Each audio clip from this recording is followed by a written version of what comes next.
Hey, well, welcome to Slamfire Radio, episode 461. Today is June 23rd, 2022. I am one of your hosts, Kyle. I'm another host, Mo. I'm Kelly. And I'm Adriel. Yay. Yeah. I was hoping that Angry Dave would be on, but he's not. Yeah. He must not have anything to be angry about today. Yeah, he must be happy. Yeah. He's happy Dave. Happier Dave, yeah. Probably fine with the state of gun control in Canada. Nothing to be upset about. No, I think it's because he was able to get the transfer through. He's good now. Yeah. Anyways, he's not on. Yeah. But I did listen to the show, so I have a couple of things to say. First of all, okay. Talk about 1022 builds, and I wasn't here. You snooze, you lose. Right. And the other thing that you also talked about was this whole thing about our podcast / YouTube and who is doing the paperwork. No, I am not doing the paperwork for this CanCon crap. No, not doing it. Don't worry. I talked to some people on Reddit and they said it's super easy. They hadn't done it themselves, but they just said it was super easy. In fact, it would be a good thing for us. Well, it's from Reddit, so those are the experts. So okay, yeah. I have to say, Tim's on tonight. We would actually automatically be deemed not, because he's from the U.S. and he's talking about shooting down in Argentina. So that is totally shooting down Canadian content. Canadian. Anyways. So no, I'm not going to do it. I know you want to move on, so let's do it. Well, let's get into what we did in guns. What we did in guns is brought to you by the Calgary Shooting Center, Canada's premier firearms retailer, and was looking through. I'm not going to highlight anything individually, but they do have some pistols if you do have deep pockets. They have a $40,000 revolver that's an antique 4-inch barrel. 40,000. Yeah, it's just 40,000. Yeah, bargain. But yeah, there's some old police P210s there and a bunch of revolvers. So, and to start us off, Kelly, why don't you start us off?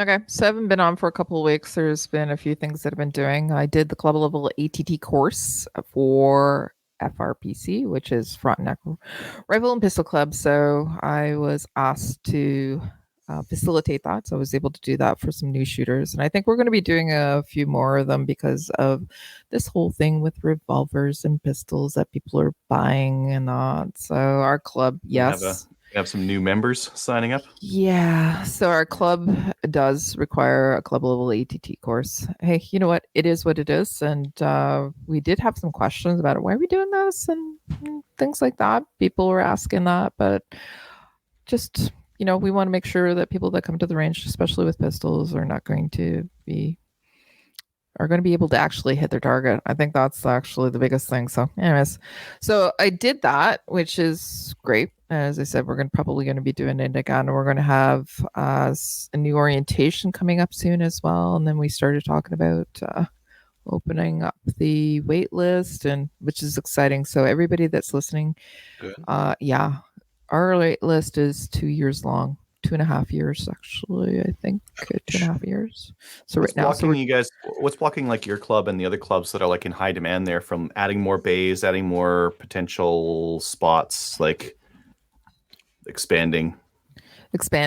Our location is within the city limits. So that's one of the things we'd have to go to the city and get permission to do it. So yeah.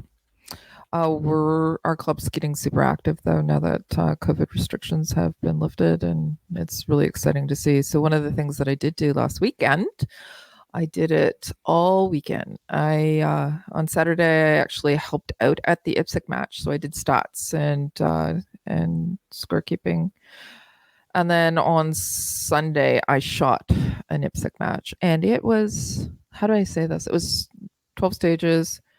It was challenging. Yeah. So first stage, I get the stuff. The first stage, I always get the stuff, the crappy stage off the plate right away. So it was for my first stage. It was interesting. We were sitting in a chair. We had to go through a door and then load. It was 30 shots, and we had a couple of no shoots. So what I did was the day before we had disqualified people because they swept themselves with their pistol. So you had an unload. Yeah. So you have an unloaded gun. You're sitting in the chair. You bust through the door. You have 2 barrels, and you have your mags that are there, and then you insert your mags, and then you go and engage your targets. So people were getting super excited about it, and they wanted to get through the door fast. So they were taking their gun out of their holster as they were standing up, reaching through the door, and they put their hand. Obviously, the gun wasn't loaded, but still, they swept themselves and significantly, so they got DQ'd. So, stage 1, that's where I started. I immediately charged through the door. I inserted my magazine. I ran down to the end of it, and the first target had no shoot right on top of the shoot target. So I immediately shot 2 shots into the no shoot target because you know what? That's what I do. It's double alpha. Boom! Yeah, it was double alpha, right? Yeah. Yeah. Nice. Damn it. Anyways, so I literally was thinking, what are you doing, stupid idiot? And then I took 2 more shots, and that totally screwed up my round count. Bang, bang, bang, bang.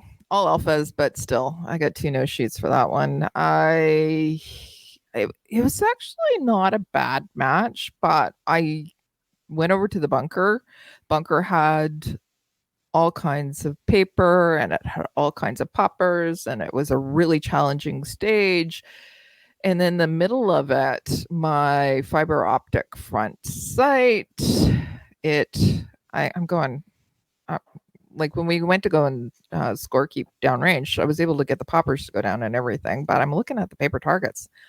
I'm really low, or I didn't even hit them. I'm going, what the hell's going on? So we had a couple of stages on the bunker stage, which is our still stage. So the big long stage, I just totally screwed up. I'm going, I'm not that bad of a shot. I'm really not.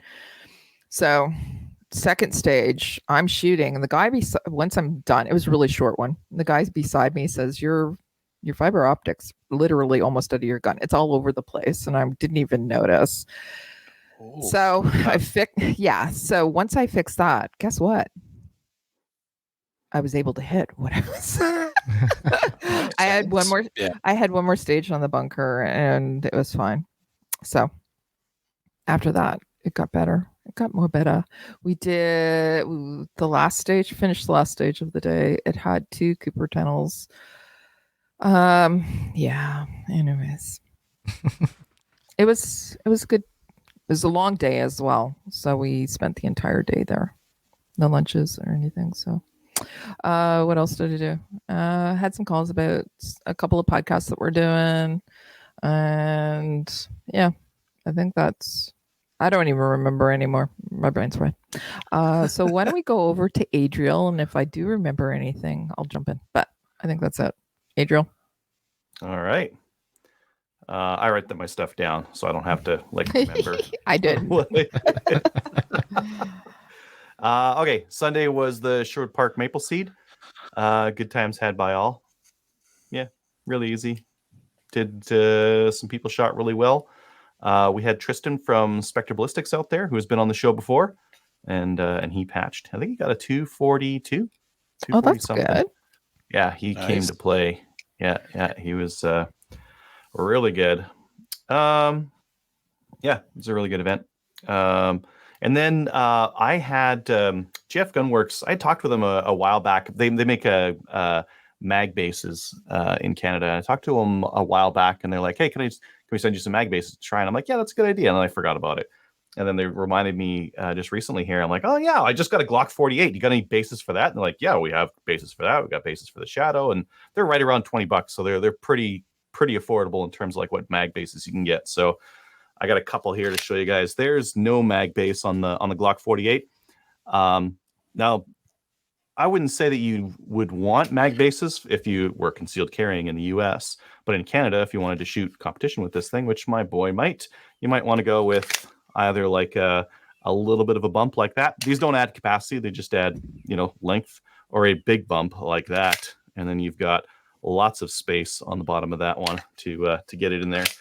gives you a little bit more room for your hand too, because the Glock 48 is basically like a Glock 19 grip on it, thinner, and well, a little bit easier to grab out of the mag pouch. So they sent me a bunch of those. They sent me some for just plain Glock. Oh, I got it in there. Look at that. So there's a Glock. Or sorry, that's a Magpul mag. And then they've got like these big honkers here that you can stick on there, so you've got a little bit more room. Especially like I've got a magwell on my Glock, so it's nice to be able to still ram that in there and still have a little bit sticking out. And then they sent me, I just had it in front of me here. Oh yeah, there we go. These ones for the Shadow 2. And if you buy like 5 of these, they're like $20 each, which I think is about the cheapest ones you can get. I haven't seen any that are like that cheap. Anyways, I'm gonna run some of these. I signed up for. I think I signed up. There's a 3-gun match coming up next month that I'm going to be shooting. So I'm going to get the boy in there, and I think he's going to shoot a 9mm. So maybe I'll get him on the Glock, or maybe Nice. I got a 1911 9mm with a red dot back there. Maybe I can get him on that. But 9mm. And thankfully, to supply this new 3-gun match that I'm going to go to, I've got some ammo on the way. That Tenda ammo shipment finally shipped. Should be here next week. So I've got a bunch of ammo with that. Oh yeah, that's another thing I got. GF Gunworks, they also sent me a mag release for the Glock 48. It's still pretty small. It's not. It doesn't. And it's more much pronounced. more. It's more pronounced than the factory one, and it's like way grippier too. It's got like a checkered grip on there, so cool. It's a little bit easier to press. A little bit nicer of a unit. I don't think I ordered this last time. I think between last show and this show, I ordered this Nork Olympia. I didn't really want any other handguns. Like I think I've got enough, but then I saw this thing and I was like, oh, maybe. So I'll show you the pistol and I'll kind of go through why I decided to get it. Number one, it's the price that attracted you. You guys see right through me. Yeah, it was $200. So I don't really have a Target 22 pistol. I've got a Target. I don't have Target anything. I don't have a Target any kind of handgun. This is a cheap Target pistol. Yeah, it's in Norinco, but I probably won't shoot it that much. I was thinking maybe if I get old, because again, forever guns here in Canada, because we won't be able to buy or sell them soon. For a forever gun, maybe I want something I can shoot silhouette. I don't shoot silhouette right now, but maybe I want to someday. So for $200, that's a pretty low price to pay to get into that later. Look at this crazy barrel weight that it comes with. It's like a steel like a chunk of steel that you like bolt to the bottom of the frame to give it like a whole bunch of weight for single-handed shooting. Anyways, so I ordered one of those. I ordered that from Marstar. The stock, so the Browning stocks had this Duratouch on them for a while, and that Duratouch coating it doesn't last. It gets all gummy and crappy and stuff, and it finally started to happen to mine. It started about last year. I was too lazy, so I finally reached out about it. And I was like, "Hey, my Duratouch is getting crappy." They're like, "Yeah, we know. Send some pictures or something." I sent them some pictures, and they're like, "Okay, we'll send you a new stock." So they're gonna send me a new stock for my Browning A5. Put out videos on the Orcs chassis and bio ammo. The bio ammo was fun. There was some greenery and some ridiculousness involved in that one. And just before the show here, my aunt messaged me and she's like, "I got all these coyotes. They're like attacking the dogs and stuff. Can you come out and shoot them?" So I'm going to make my way out there maybe for the July long weekend and set up some calls. And she just has like a classic like farmer. She has like a 303. A Lee Enfield 303. She's got 3 whole shells for it. That's it. Like, I don't know if I can really do it. I'm like, okay, I'll bring something out. You may be able to help her. Yeah. Maybe I got a couple of things that would do that. Primarily a call, right? Like just like it doesn't. The rifle doesn't really matter. Like the call matters. So getting a call on them and bringing them in, and then and just laying waste. I'll probably bring my WSMCR because it's 223. It's semi-auto. For varmint here in Alberta, I can run the 10-round mag, so I'll probably just do that. And because if you call some and there's lots of coyotes in the area and they're not used to being called, you might get multiples. So if I can get like 2 or 3 to come in, I want a semi-auto so I can get as many as I can in one go of it. I think that's about it for me. Mo, what about you? I didn't do too much, but I went to a match in Stittsville, Ontario, near Ottawa. It was 7 stages, a lot of fun, some interesting stuff. There was a classifier stage, which I always do terrible at, and this one I did particularly terrible at.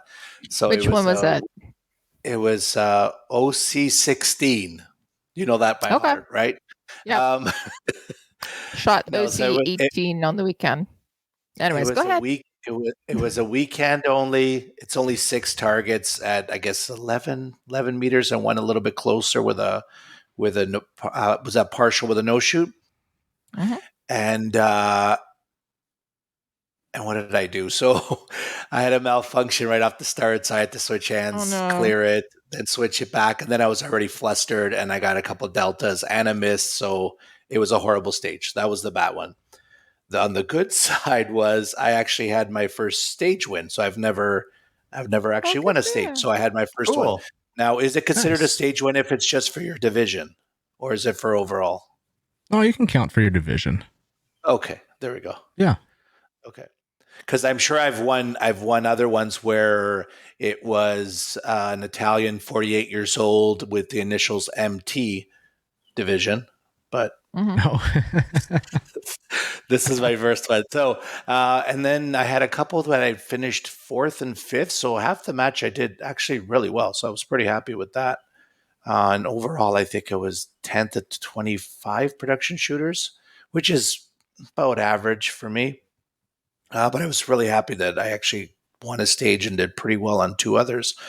But it was an interesting day because it was a summer match, but it felt like winter because it was cold. It was windy, and I don't know if it was 8 or 9 degrees, but it was actually chilly. I was in a jacket and jeans, and I'm lately I've been shooting in shorts and t-shirts, right?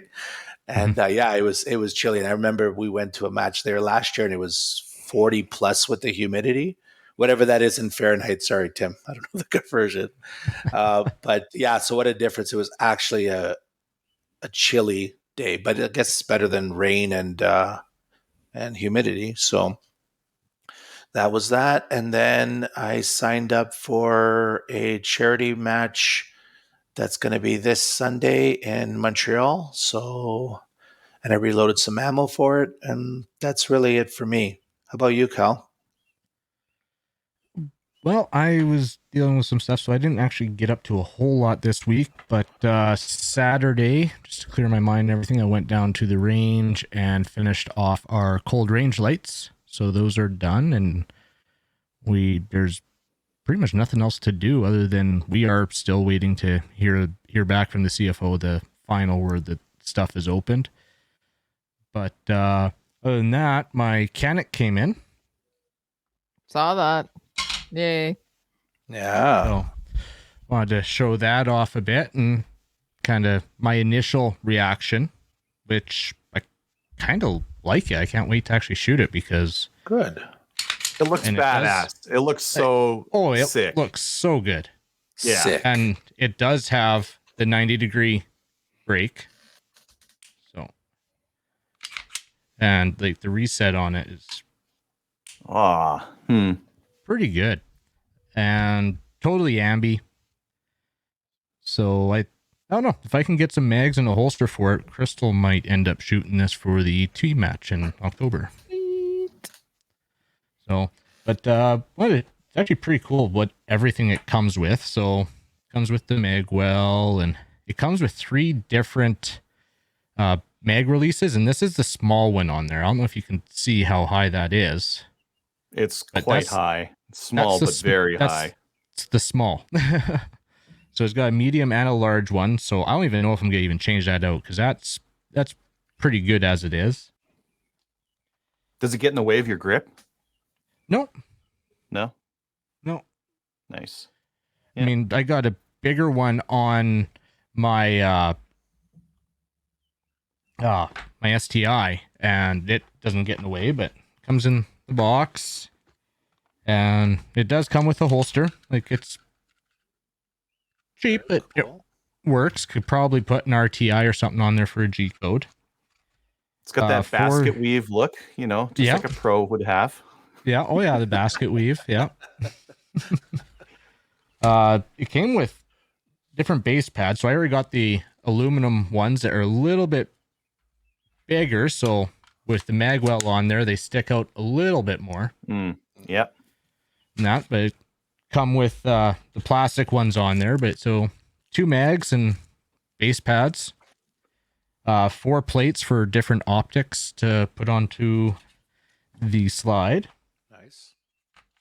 Even come with a little bit of a toolkit, different grips and whatnot, and a little wrench with a storage compartment. It comes with a couple spare fiber optics, Kelly.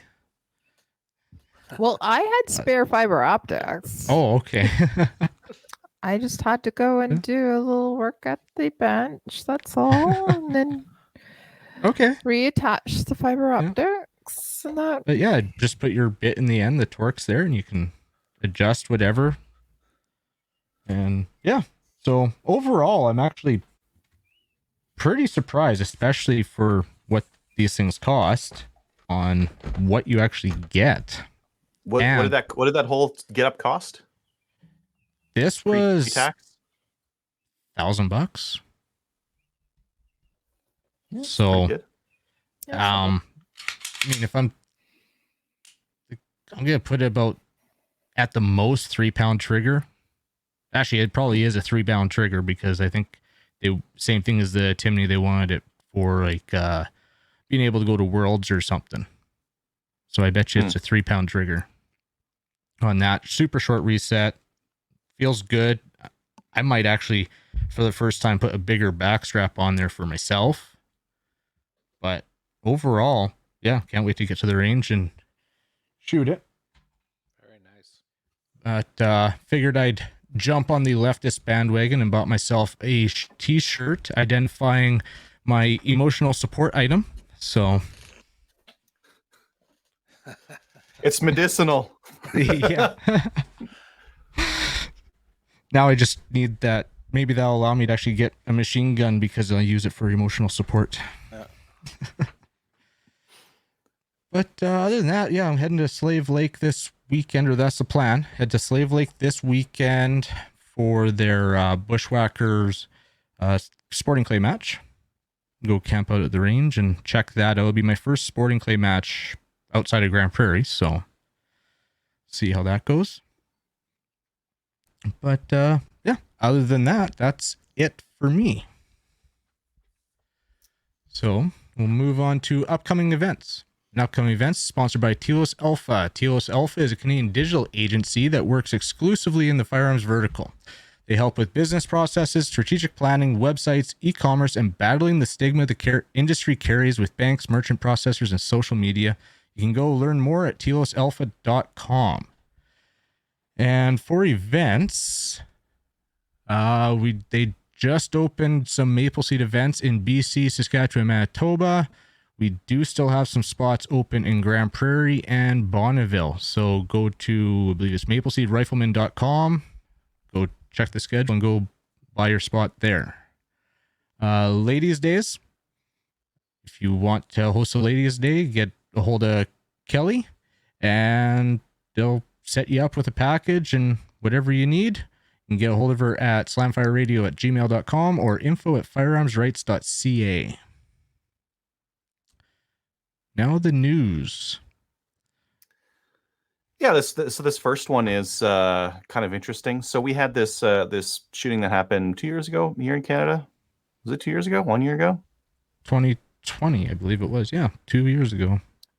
We had a shooting in Canada here. The title of the article is RCMP Commissioner Brenda Lucky tried to jeopardize mass murder investigation. So what happened is there was this mass murder, and this RCMP commissioner, which is a an elected position, elected, delegated, whatever. It's not a cop position. It's just more like a commissioner or a overseer. Made a promise to Bill Blair and the Prime Minister to leverage the mass murders and get out some information on what guns were used for this shooting.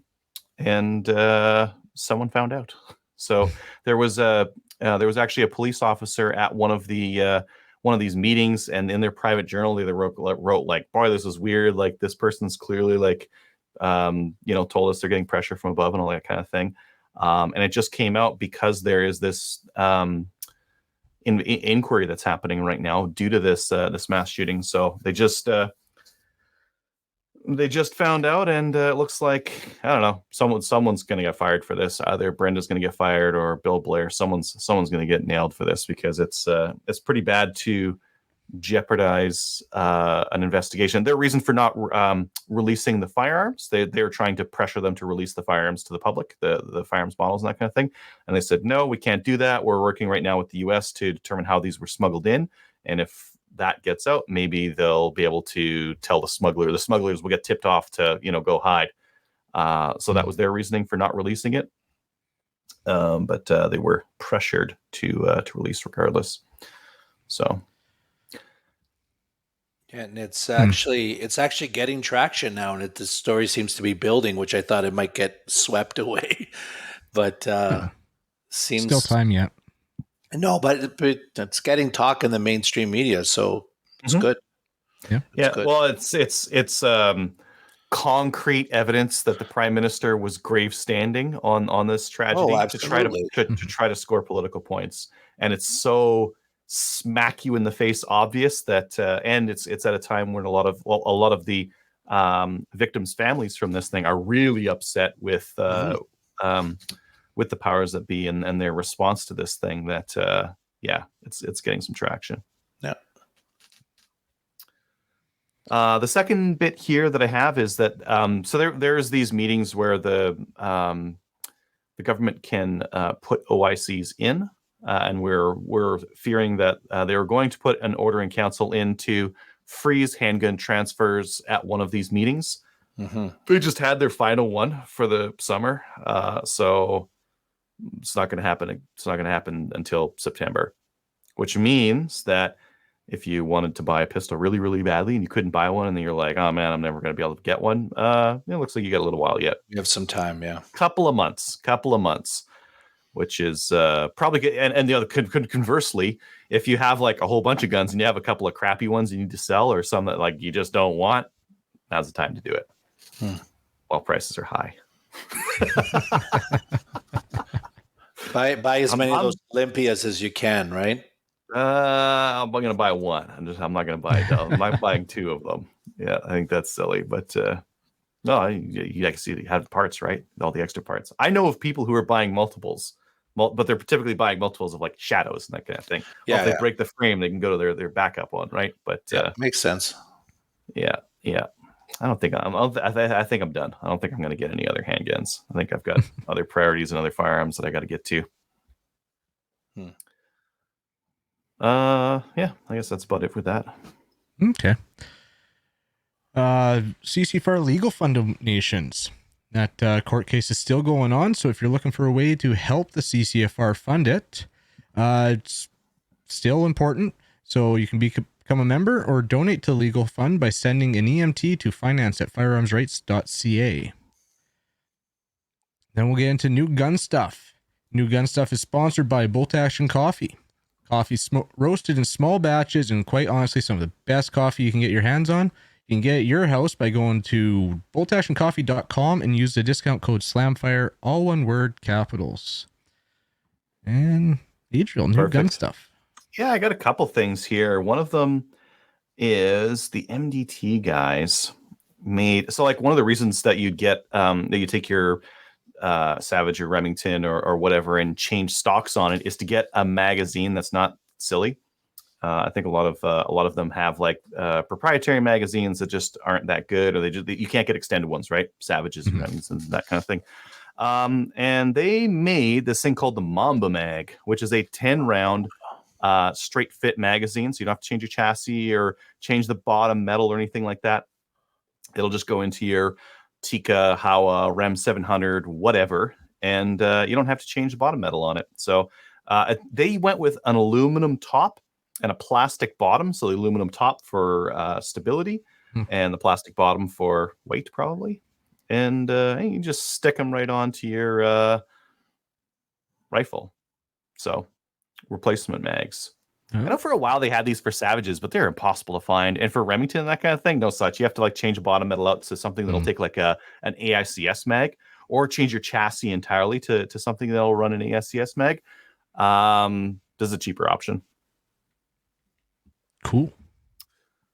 The next one I've got here is True North Arms. They have their fake cans, CFE 223 powder and nickel brass back in stock. I think the fake cans are kind of cool. If you are looking for just something that looks like a suppressor, but isn't, that you can just stick to your rifle, they've got these. They've got some reverse style, which thread like go onto the barrel and kind of cover it like a condom kind of a thing. But it looks like it looks like the barrel is shorter, but it's all fake suppressor, just kind of shrouding it.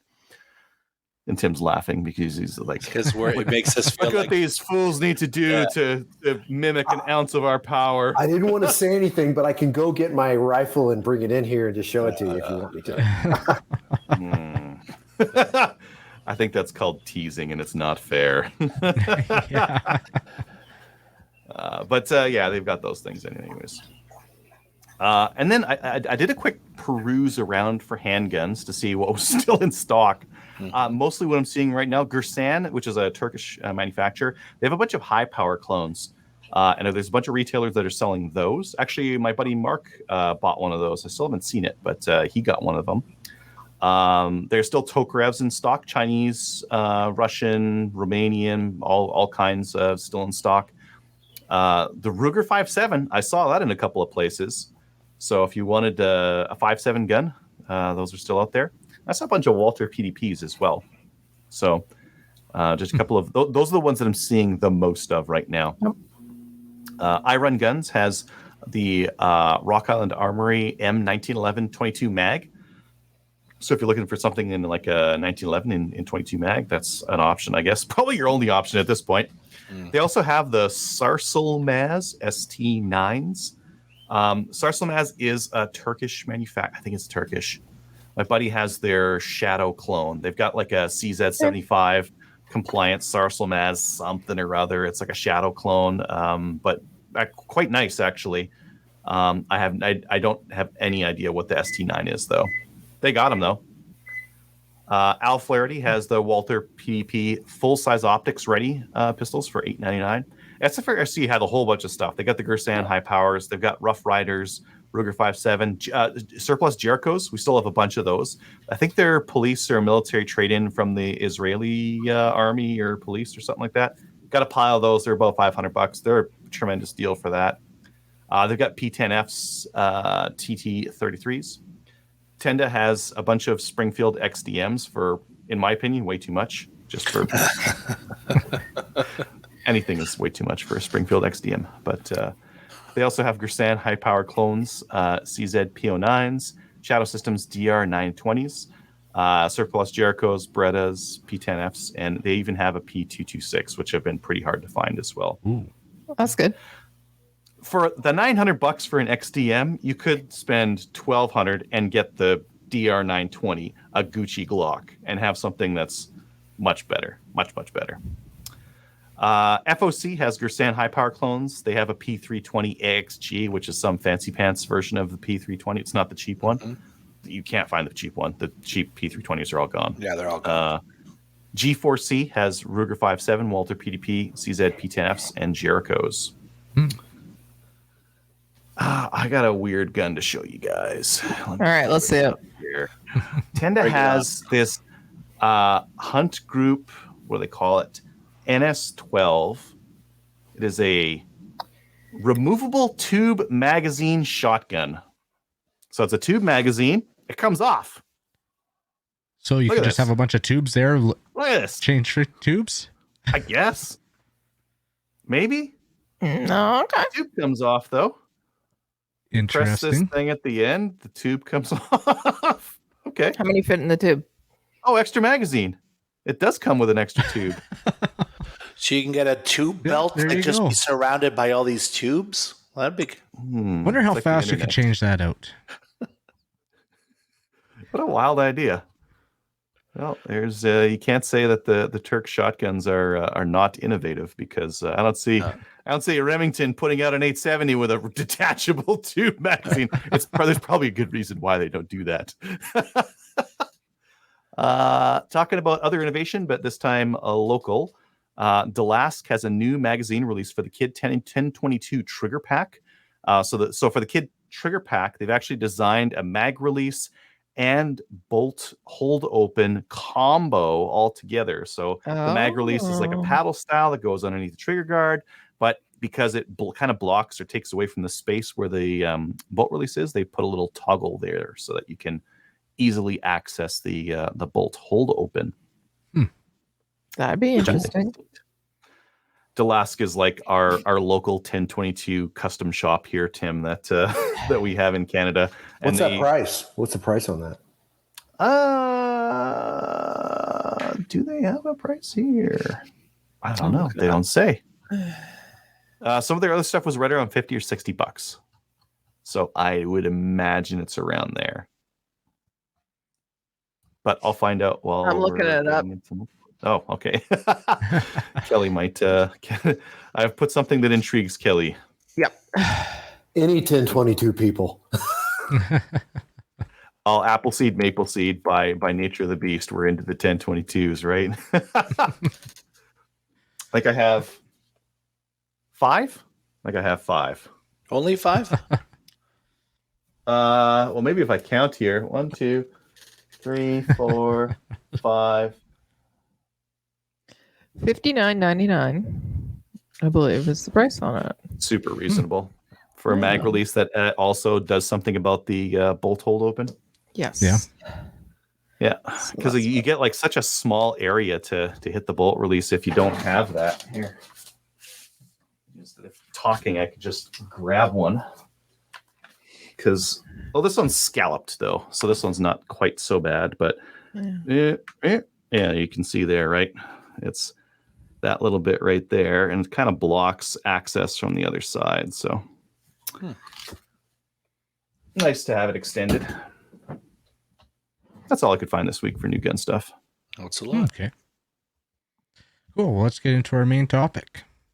Welcome back to the show, Tim. Tim, it's been a while. Good to have you on again. Hey, no problem. Anytime. So I was watching Facebook. You went on a little trip to Argentina to do a bit of hunting. It's a little bit more than a little trip, but yeah, it was a little jaunty exercise. Yes. Maybe before we get into that too far into that, tell us about what you do with shooting. Oh, I am. Your listeners are very familiar with Project Mapleseed. I am a designated shoot boss for Project Appleseed. So I pretty much run the program in the San Antonio area. And I have been since, probably since 2018, maybe when I came up to see you guys at the charity shoot. So do the known distance shoots, the 25-meter shoots. I'm not involved with the pistol seeds. We've just got too much going on. So we pretty much developed a whole new set of cadre to do that. But that's pretty much my predominant focus on guns here, is to get the new shooters in and to teach them some American history they didn't hear it in high school or grade school. So awesome. Yep. So I guess when you go down to Argentina, you don't miss then. That's a whole different story. It's a whole as you guys saw on Facebook, that's a whole different kind of shooting. Wing shooting is not my forte. I used to shoot a little bit of trap and skeet in college, but I haven't really continued that. So most of my shooting has been rifle related, and it's just completely different. So you have to have a different mindset. I know obviously you do a lot of bird shooting up there. I do some dove shooting here, but not on the level that we experienced down there. Not even close. Yeah. So when you went down, did you take your own guns and ammo, or did you use the provided stuff? Or you can do that, but it is highly. They want to dissuade you from doing that, mainly because if you have layovers in countries that may not be as friendly and you don't have the right paperwork, if it's a direct flight, it may not be a problem, but you can end up losing your firearm. Which for some of these guys that actually go take that trip, you're talking, some of them are thousands of dollars. Yeah, those fancy shotguns. Yeah, those fancy shotguns. So if you're going to do that, buy what I just did and get like a Yildiz or something and take it down there. And you're only out a few $100 if you want to do that. But at least when you take it down, it fits you. Mm-hmm. But we rented. My party of three rented when we went down there, and that was fine because they had Berettas, Benellis, and Brownings down there, so it wasn't a problem doing that. Awesome. Oh, so those sound good. Anyways, so what kind of hunting did you do? We did only dove. Doves. You can also hunt ducks down there. They do have some large game. I think they've got red stag, if I'm not mistaken. So they got some options, but we only did the hunting for the doves. Yeah, I haven't done dove hunting yet before, but it seems like everyone just kind of aims at a field and they pop up, you shoot, and if you hear someone shoot, you turn your head down so that your cap that covers your eyes for the spray coming over the field straight at you. Yeah, that's no different. What we experienced down there is no different than here, because I've dove hunted in Texas a few times too, because my brother's got some property up in the Panhandle, and we've gone up there. But it's like pretty much identical. So you can have quite a few shooters around a field because, as you know, shotguns don't have that big of a range. And yes, there's no jumping, there's no bird pointing. You just wait for the waves to come over. And once they come over, you get into your sporting clay mode, and you go at it and you try to down. You've got a maximum. Well, they really didn't care how many you had in a gun down there.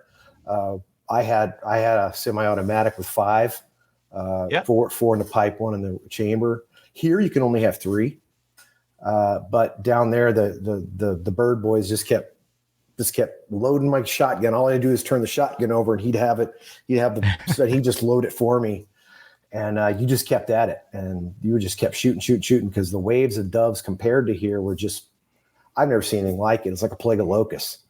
They don't have any organic or indigenous shooters down there. They just don't have them. They can't afford it. They can't own guns, for one thing. So only the companies can own the shotguns, and you don't even get to handle them until you get out to the field, and the bird boys give you the shotgun, and then you just go to town like you were here. So that's how that ran. And because we kept asking them, how in the world do you guys have so many doves down here? Because we would shoot them. If we had that here in Texas, they'd be extinct. I mean, it would be absolutely extinct. So we don't. Yeah. So I kept asking them, how do you do this? So we don't have anybody that shoot them. I said, do you shoot them? Like, well, yeah, because we have licenses. We can come out and shoot. But for the native Argentinian, no, they can't do that. They can't go shoot doves. So the only pressure is from the tourists. And it just, they don't have any natural predators either. So they have carrion feeders because they wouldn't even pick these things up once we shot them in the field. They picked up a few for the first lunch that we had, and bacon wrapped them and did what we normally do with the dove breast. Because with doves, in case your listeners don't listen, you just breast them out. There's nothing else in them. And the breasts are about they're about the size of a if you took a silver dollar and spun it on the table, that's about the size of a dove breast, maybe a little smaller.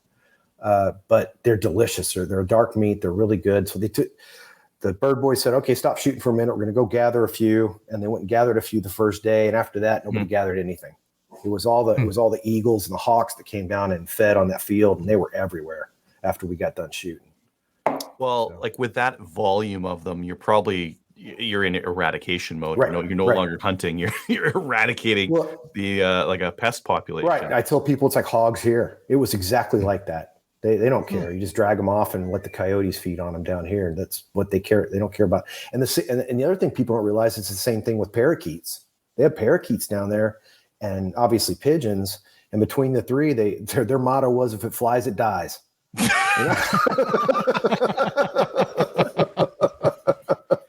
And I'm like, think of like these exotic locales like Argentina, exactly. Like, oh, they're gonna have all these protected birds. Now they have their rats of the sky, just like we do. Yep. Rats of the sky. They need them thinned out. Yep. So parakeets were everywhere, and they'd speak a lot of English, but if a songbird flew over, they go, no, Tweety, Tweety, Tweety. So you wouldn't shoot that, but then you're like, parakeet, pigeon. Shoot it. Okay.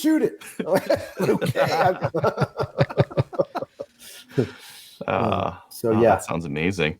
Yeah, that's really interesting. So was the draw primarily the fact that they had so many of them, or was it like just the experience of heading down and the Yeah, it was kind of a combination. I don't really have a lot of bucket list to hunting items that I want to do. I'm not a big game guy. So like my brother's been to Africa and he's been to New Zealand hunting big game, but it's not really what I wanted to do. But when this dove hunting trip came up in a foundation auction that my brother and I went to, we kind of looked at each other and said, hey, do you want to try this out? And he's like, oh yeah. That's a bucket list. I'm like, it's kind of one for me too, because if you're in the wing shooting arena, I know that, and I've done a lot of reading, but I don't do it. But I don't do a lot of wing shooting.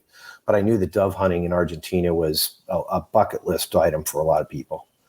So we bid on it, and that's another story. We bid on this about it's going on right before COVID hit. Mm-hmm. So we were supposed to do it within a year. Well, we all know what happened to international flying over the course of that year. So we kept kicking it out 6 months. The company Pointer Outfitters was really good about, we said, look, we're not going to be able to fly down there. I said, don't worry about it. Go ahead. We'll delay it.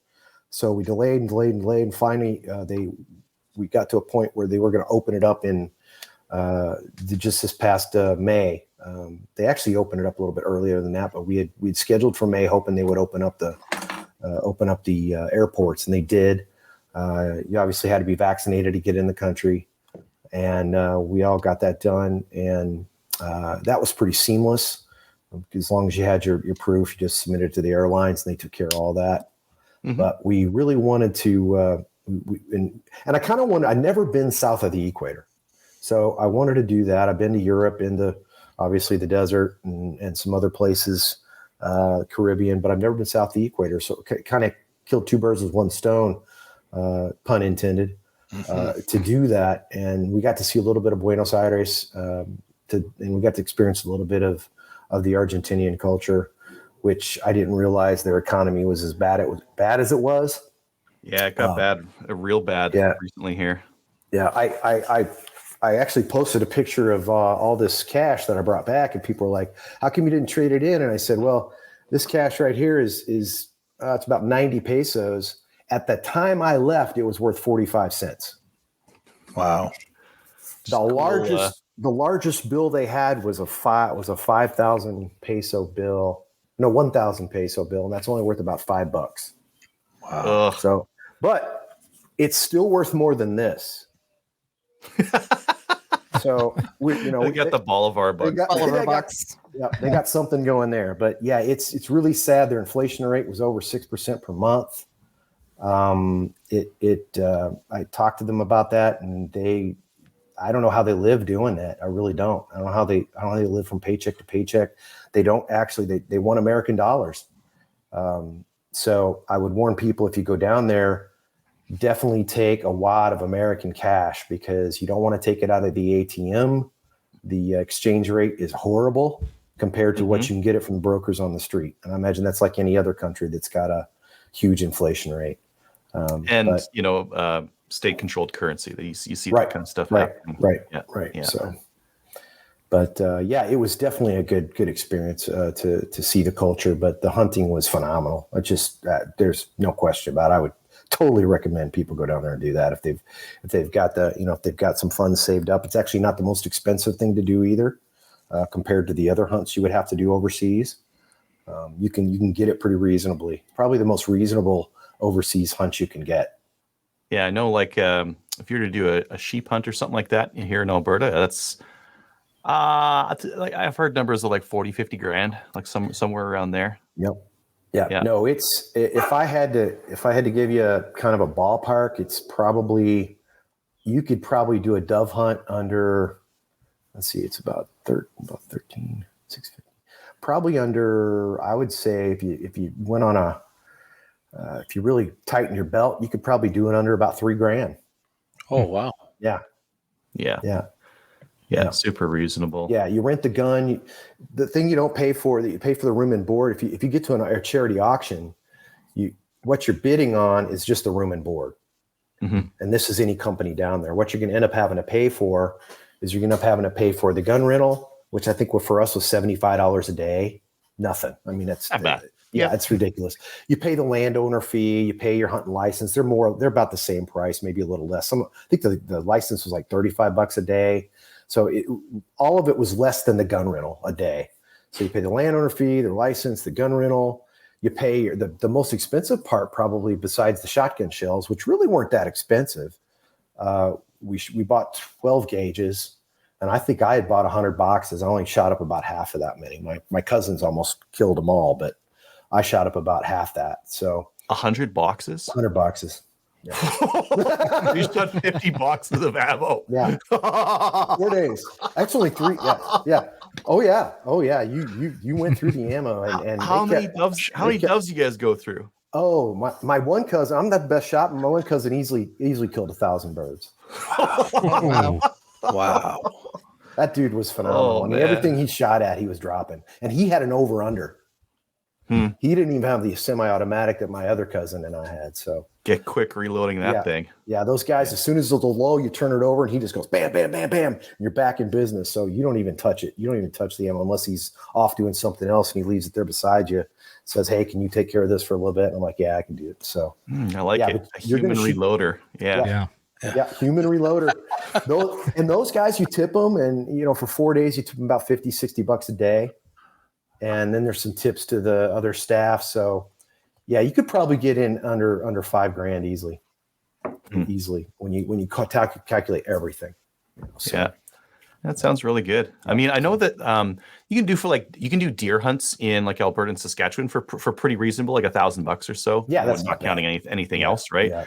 But it's just a deer, right? It's nothing too fancy, and you're only shooting one. You're not shooting 1,000 of 1,000. Yeah.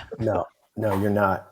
I probably shot a few hundred, maybe 300. I'm not that good, but those two were just blowing them away because they do a lot of dove hunting in Missouri. They're from Missouri, so they go out a lot.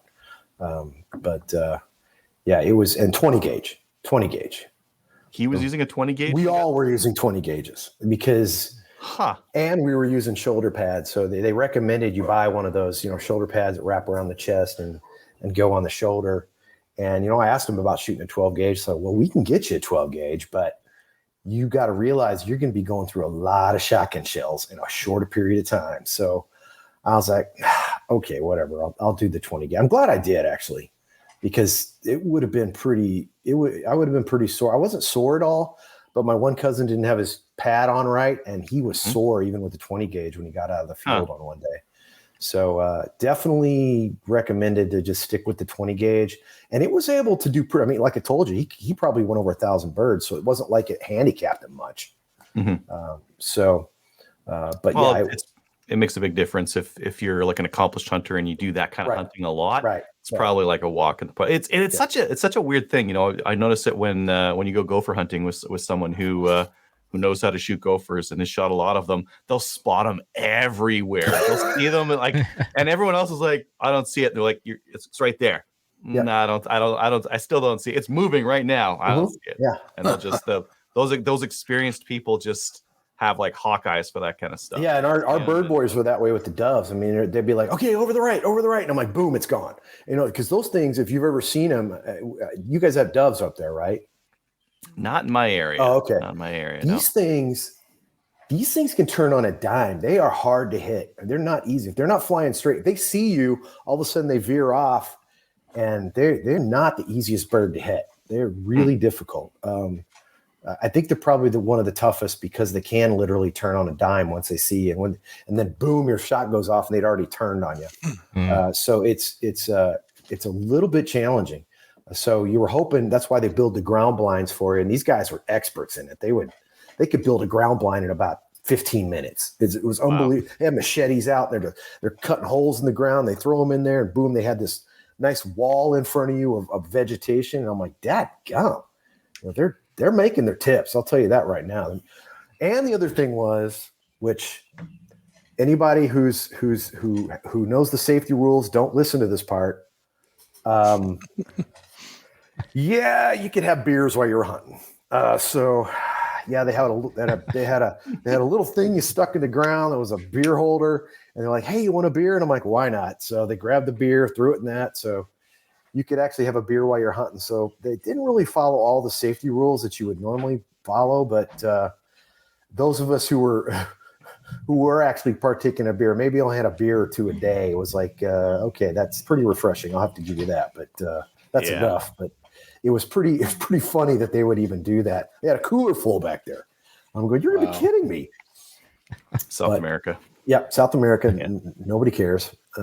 So and they were busy walking around the field, and they drive the vehicle in front of you. And I finally had, I'd have the gun up with my finger off the trigger. I said, look, guys, it's like, I don't mind a beer or two, but if you're out in front of me for any reason, I'm going to stop shooting. I said, just how I am. I said, I'm an instructor. If you're out in front of me, if you're within my my piece of the pie that I have to shoot, my cousin's next to me, I'm not taking that shot. So you need to go ahead, do what you need to do. I'm not going to worry about it, but I'm not shooting while you're there. So be aware of that. Their safety rules are a little more lax than ours, but as long as you adhere to what are the safety rules, you're going to be fine down there. They really didn't even give us a safety briefing.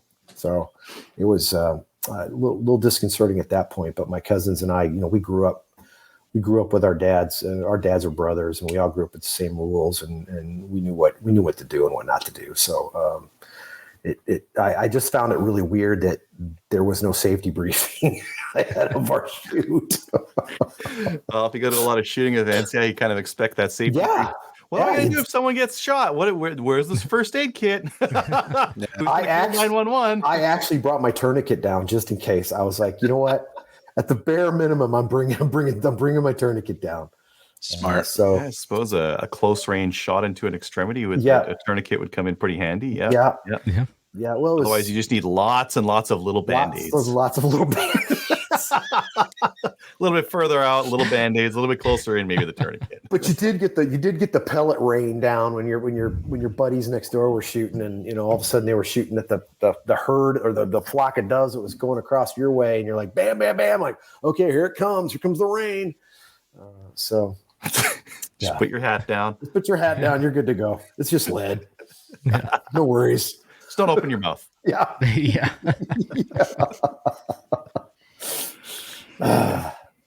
Dave's asking what the bag limit on guides was if they're going to drive in front of you. It's on guides. That brings up another thing is, while we're shooting these, I told you they have a lot of different eagles. They call them eagles, hawks and eagles, and big ass birds. These things are huge. They're bigger than, they have a caracara, which is the same bird we have here, but they've got 2 or 3 other species of eagles that are bigger than caracaras, which are, they call Mexican eagles down here. They extend all the way through South America, from South Texas through South America. Mm-hmm. But, there's so many of them in some of those fields that, when my cousins finally asked one of the guys, has anybody ever shot one of these things by accident? He kind of looks at him side-eyed and he goes, yeah. He goes, it's happened. And they really like their eagles. That's the thing. He's like, that is something. There's just like, don't shoot the eagles. And we're like, well, what did he do? And he's like, it wasn't pretty. It was totally an accident, because as the guy was coming across, the eagle got in the way, and he, when he pulled the trigger, the eagle just was between him and the bird.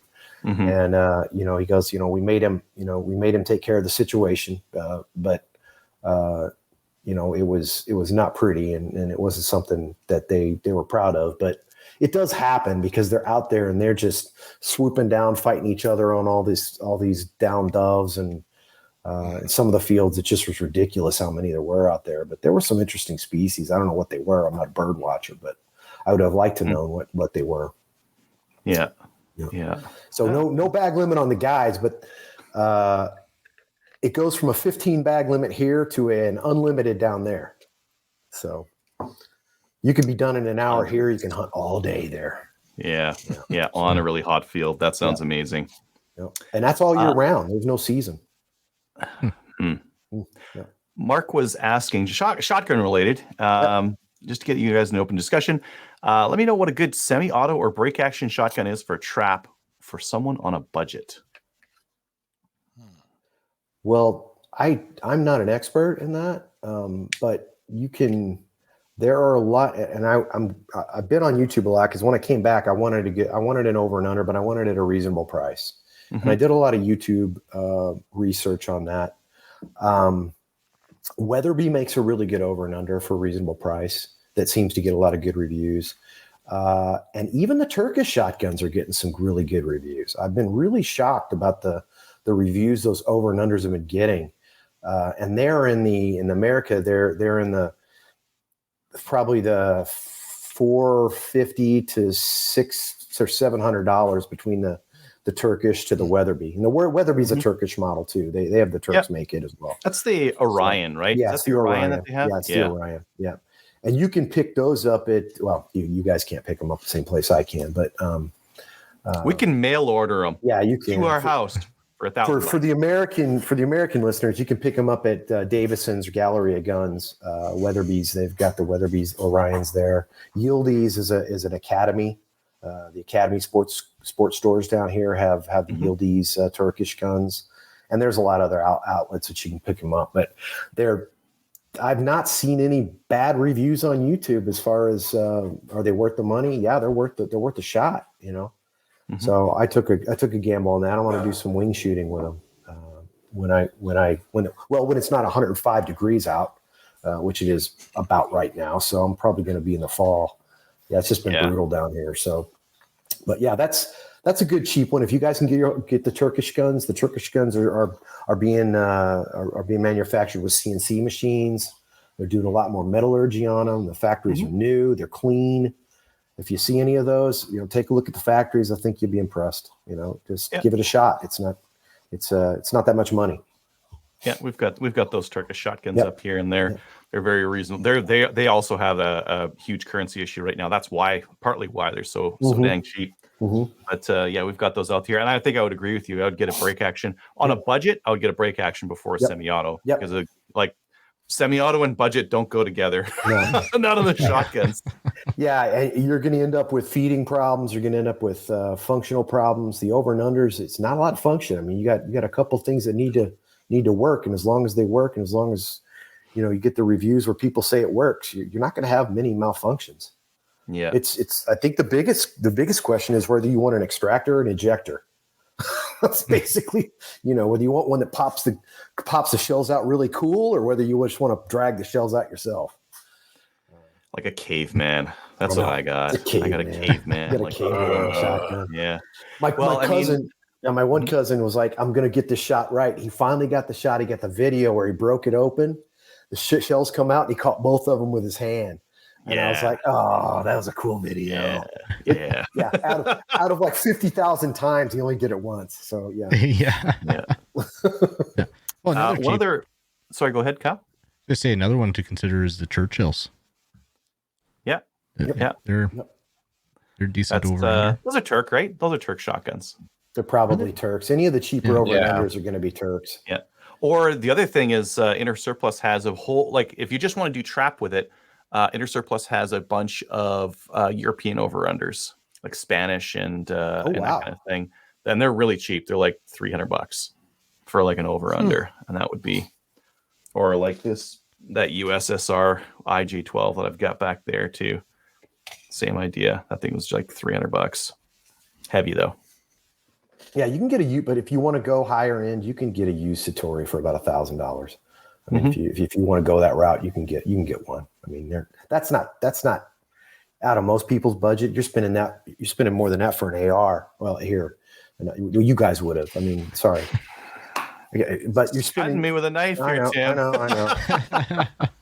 but just to compare it, you're spending more than that for something like that. You can afford that for a shotgun if that's what you want to do. Yeah. Well, actually, there's one other thing that you can cut us on a little bit more. You guys just had some sort of ruling in New York on concealed Don't know what you're carry. talking about. I have no idea what you're talking about there. So yeah, what the are, New York. yeah, the New when are York we getting into that? Yeah, the New York Rifle and Pistol Association had a lawsuit against the state of New York, basically about their rules for concealed carry. Most of the states don't have these rules, but there's about 6 of them. And the ones you would know, like Massachusetts, New York, California, New Jersey, Mm-hmm. there's a couple more, Connecticut probably, where they were called may issue states. They might as well call them not issue states. Mm-hmm. Because the may issue depended on whether you actually had a reason to have a concealed, to carry a concealed or to carry it all. They didn't even consider you getting off of work and walking through a bad area in the middle of the night a good reason to get a concealed carry permit. So, and even their attorney general, New York Attorney General, admitted it because I think the Supreme Court, one of the justices asked him, okay, so if I'd had this situation, would that be considered just cause? And the attorney general had to admit, well, probably not. Never. Yeah. So that's why when they started asking questions like that, most of us in the firearms community, and a lot of the different organizations did amicus briefs, which means a friend of the court brief, where they were backing up the argument that was being made by New York Rifle and Pistol Association, that this is ridiculous. It goes against our Second Amendment rights to keep and bear arms. And luckily, the 6 justices that are considered conservative agreed with the situation. I mean, to me, it's plain as day that should have occurred. And they said, this is unconstitutional. You have to allow people to do it. And so we're going to see what ended up happening. They warn people not to go out and just start carrying. Obviously, they're probably going to end up having another series of laws where they're going to test the limits of what they can do. The Supreme Court did agree that there were areas where they could restrict carry, which we all know there are. Like the most obvious ones are courthouses and hospitals and schools. White House, probably. Yeah, where? White House. Oh well, yeah. Any federal building, buildings. Yeah. Usually any federal building. Some state buildings, not every state. I think Texas and a lot of state buildings you can carry. What? So yeah, That doesn't surprise me. Yeah, it depends on the state as to where, but the big ones are the hospitals and schools. Yeah, and federal buildings. Those are the 3 big ones. Oh, and bars, depending on the alcohol, depending on the percentage profit they get with alcohol. In Texas, it's 51%. If they have 51% of their revenue is alcohol related, you cannot carry in there, and that's pretty much what most state does, or most every state does who has that kind of a regulation. So, yeah, that was a huge win. We all expected it based upon the makeup of the Supreme Court and the sheer logic of the situation. And I'm surprised that New York, which they've done in the past, did not yank that law before it went to the Supreme Court, because they've yanked other laws that they did not want them ruled on because it would create precedent. Yeah. And this one surprised me big time because it was so darn obvious that they didn't yank it and wait for another day or a more friendly court that they might get down the road. But they did not. That pretty much ruined their day. And you saw the governor of New York. I don't know if anybody saw her press conference, but it was in my opinion, it was just an out and out joke to sit there and badmouth the Supreme Court for making that decision. It was pretty obvious with the way the Constitution's written and the logic of the argument that you all were going to lose, and you should have known it. Mm-hmm. Biden commented on it too, but yeah, well. Yeah, Biden comments on a lot of things. It probably couldn't even string a couple sentences together. I was surprised he was able to do that. Yeah, I watched him trying to describe shall issue versus may issue, and it was he's getting on. He's already forgotten that he commented on it. So yeah, he probably did. I mean, I'm surprised he didn't start looking for bunny rabbits in the middle of the conference, in the middle of a speech. It's pretty awful. I just, that was the big one. They came out of the court today. We were expecting it either today or this week sometime, and it was a win. So, I'm jealous. I know, I'm jealous because you guys have got like any of these laws coming up, going to get to the Supreme Court. They're all going to get ruled on. There's going to be precedent set on all kinds of stuff. Well, and that's a fallacy.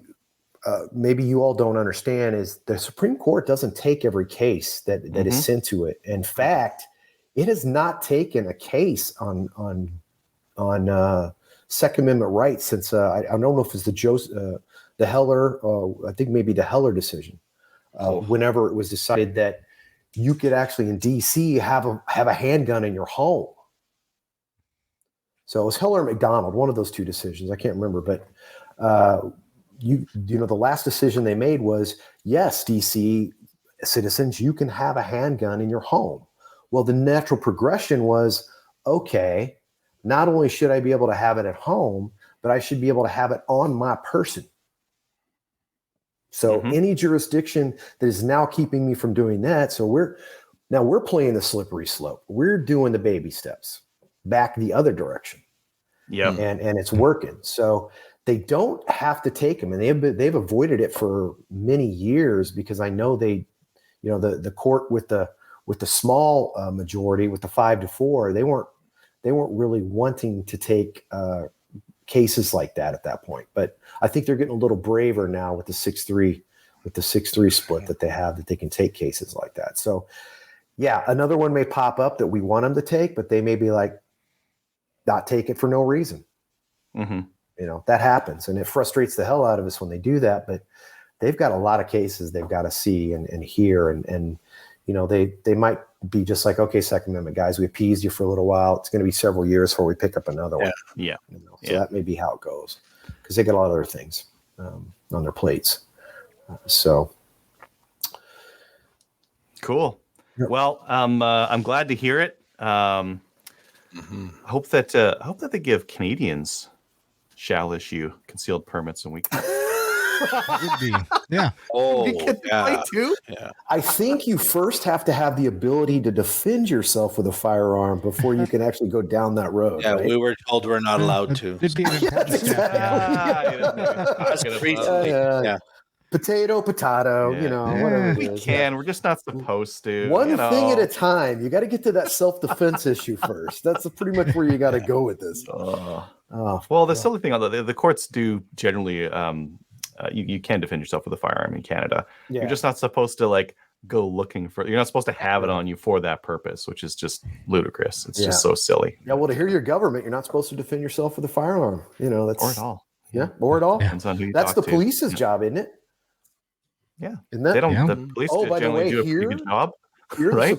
You do know that here the Supreme Court ruled that the police have no duty to protect, right? Mm-hmm. That's right. Yeah. Yeah. Really? So they. How about that? That in what was that? The Uvalde shooting? They seem to have. Don't even run that one pretty hard. That's probably an hour and 15 minutes from my door too. So that's. Wow. We had the Sutherland Springs, which was literally 10 minutes from my door, and then Uvalde is another an hour and 15, and so we've had our share, but there are definitely a lot of things that have changed. Our church. Literally the week before Sutherland Springs happened, our church started a safety ministry. So we have probably no less than 24 of us that are armed at every service doing different functions with different areas of responsibility for cameras, anything from cameras to the sanctuary to the kids ministry. So we took that very seriously, and we were glad we made that decision before that happened.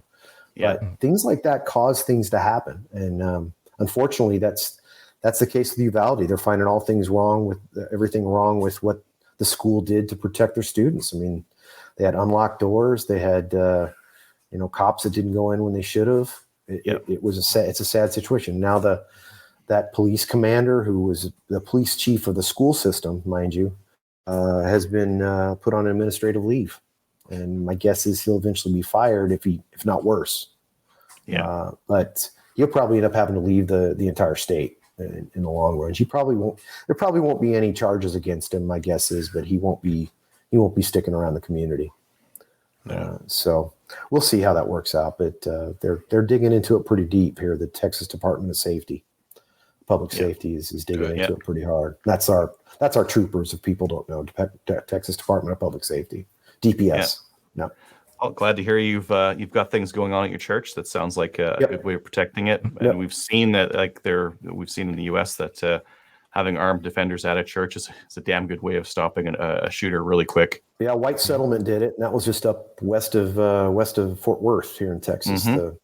The dude was an NRA instructor, and if you look at that video, it's an amazing shot. I was pretty impressed with that shot. He ended up killing, I think, 2 or 3, but he didn't kill any more.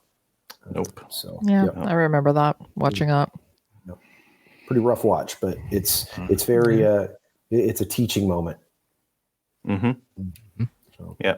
Awesome. Well, thanks, Tim, again for coming on and telling us about hunting in Argentina and the concealed carry laws that are going to be changing soon in the U.S. Hopefully in those 6 or 7 states pretty quickly, I hope. So good. Yep. You know what's going to be amazing? When the law changes and nothing changes. The crime doesn't change. It's like nothing. The people will be saying that there's going to be blood in the streets, and nothing of the sort will happen. That's what the New York governor tried to say, and all the statistics from all the states that have had it going on for so long have been have proven them wrong. I mean, there's just no leg to stand on. So they're just being stupid. Yeah, it's almost half the country now, right? So, half? We've got well over half. 40 some odd states have concealed carry. No, I was talking about constitutional carry. So, I don't have up to 24 or 25. Yeah, I don't. Hey, if you know the number, I don't know. I just know Texas has it. So, and any state I go to, I'll make sure to look at it when I go to that state and see. Okay, I'm not going to that state, or or here's how we're gonna travel. We're gonna go through Oklahoma, and then So, yeah. Yeah, awesome. Well, thanks again for coming on the show and sharing, and good to see you again. Hey, great to see you too. And thanks for letting me on the show. Appreciate it. Awesome. Thanks. Bye, Tim. Bye. Thanks, Tim.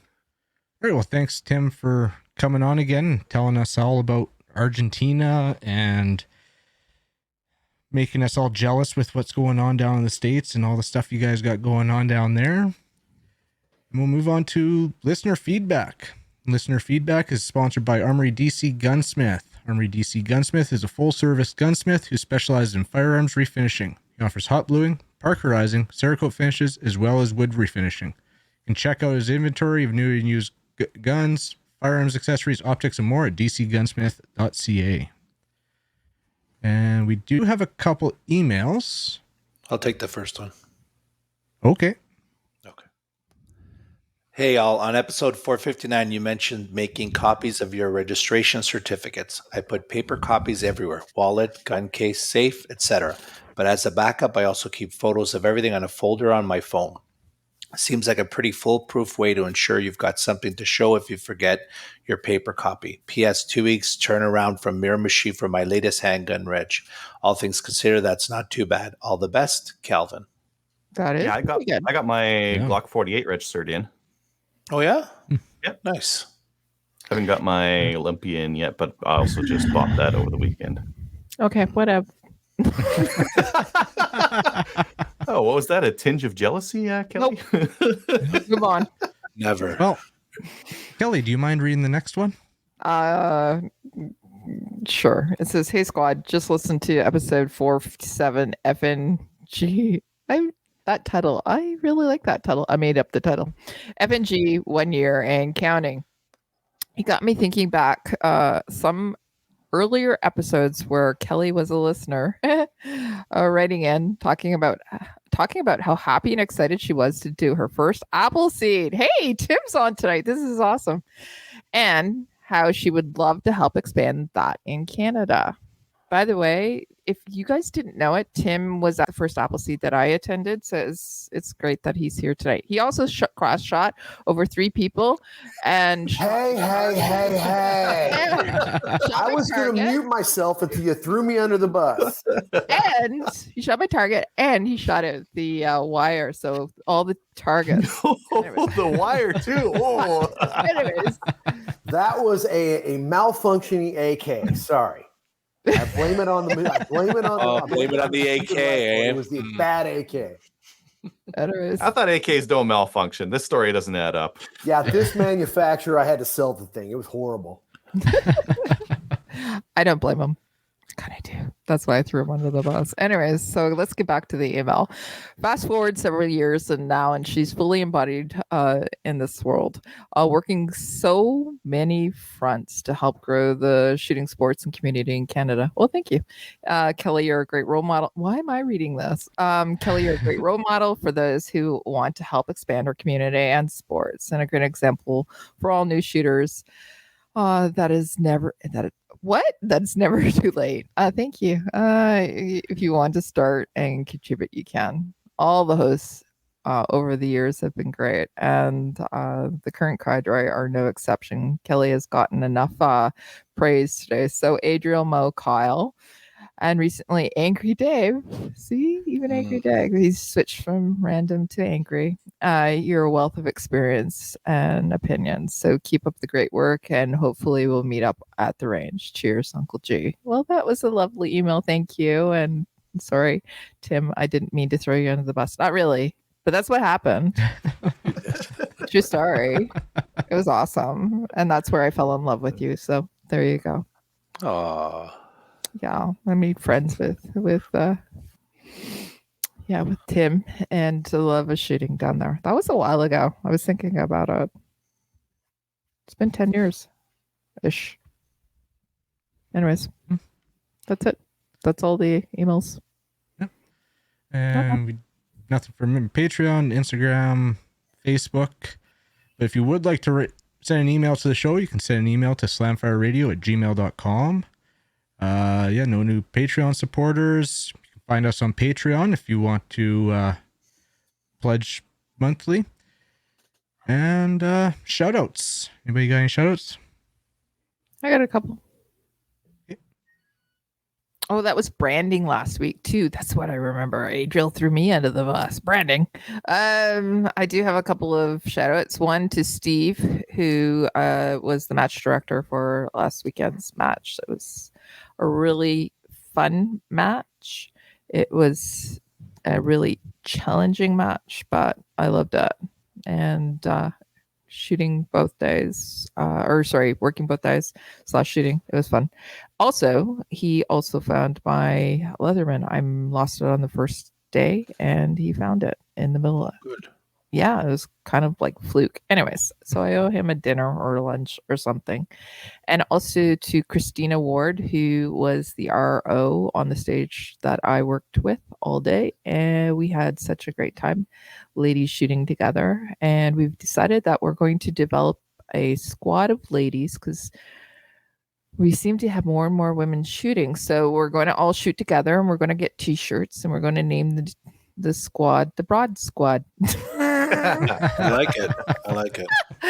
So we're going to get T-shirts that say Broad Squad, and we can say that because we're all women and we're okay with it, but only we can say that. That's your word. So anyways, thank you everybody for a great match last weekend. So that's it for me.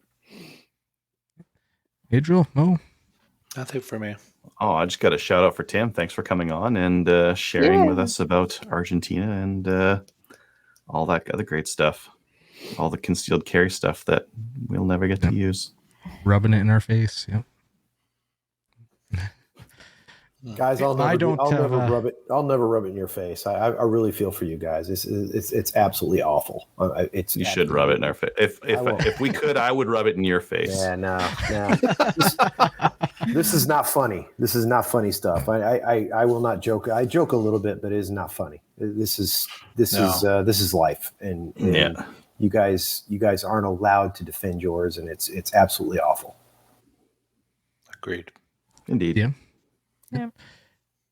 And with that, we're going to sign off. So you can go check us out on Gun Owners of Canada. You can give us a like on Facebook. We're currently at 3,381. Yes, we got to figure out what we're doing for a giveaway since we passed the 3K. Maybe. I don't know. Hat. Yeah. Hat. You should There we randomly go. give away a hat to someone on Facebook. There we go. Okay. You can give us a review on Facebook. You can check us out on YouTube as well. Join the CCFR, and we will see you guys next week. Later, Good night. everyone. Bye, everyone. Good night, Angry Dave.